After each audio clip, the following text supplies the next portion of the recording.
What do you think about the use of Indian Prime Minister Narendra Modi's, and I think we can say perhaps to a certain extent, successful use of Hindu nationalism to further his political agenda? Yes. It's a political question, but I will still take it on because it's necessary. Look, I am inspired by Vivekananda, this modern giant that I talk about. And Narendra Modi is also inspired by Vivekananda. So this is our commonality. We are both inspired by the same spiritual giant.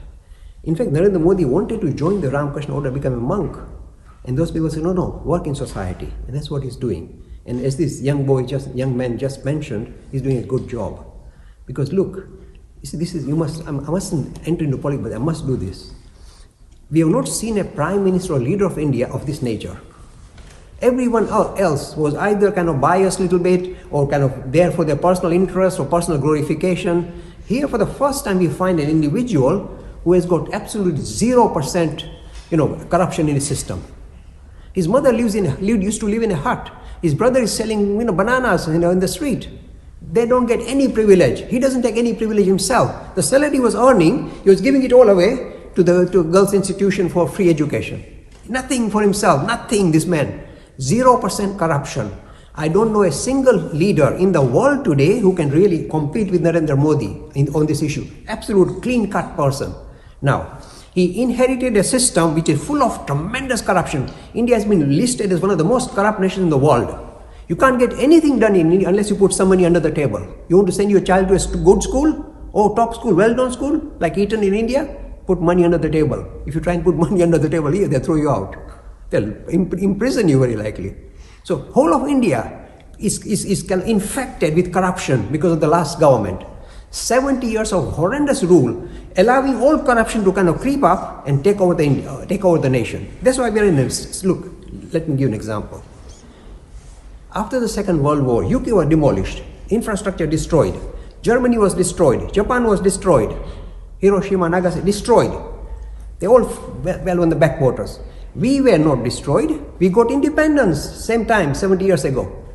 And once we got independence, these nations have risen up and now ruling the world economically and as a civilized society. All these three, civilized society, human dignity preserved, egalitarian society.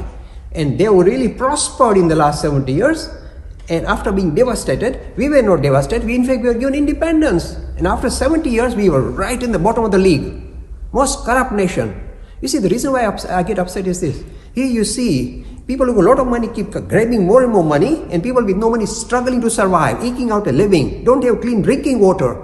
40% of Indians today, Hindus in India, don't have clean drinking water. No sewage, no toilets. How can you call yourself a civilized nation? Everybody else has moved on and we all seem to have gone down. And the answer is corruption.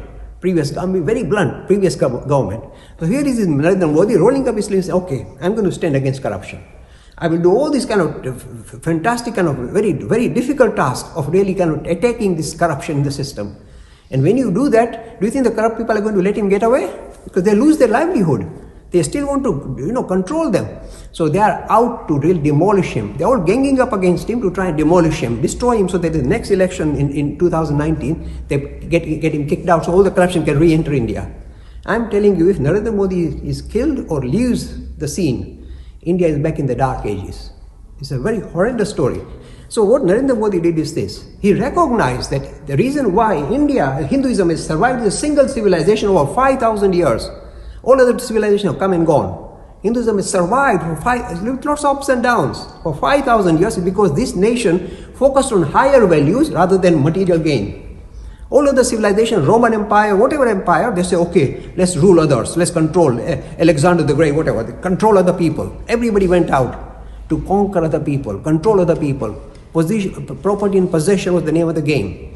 Here, this civilization never went out to conquer others. They were very powerful. No, not bothered. Think of higher things. So they are focusing on a spiritual ideal rather than a material ideal or a secular ideal. Because of that, they survived. But after independence, this foolish government decided to adopt a secular model that does not suit that nature, the nation, doesn't suit their temperament. They say, we become like modern Westerner with Nehru. He demolished the spiritual dignity. Look, I can teach Hinduism at Eton, the top school in the country. I can't teach Hinduism to a single Indian school. You know that? With the compliments of Nehru.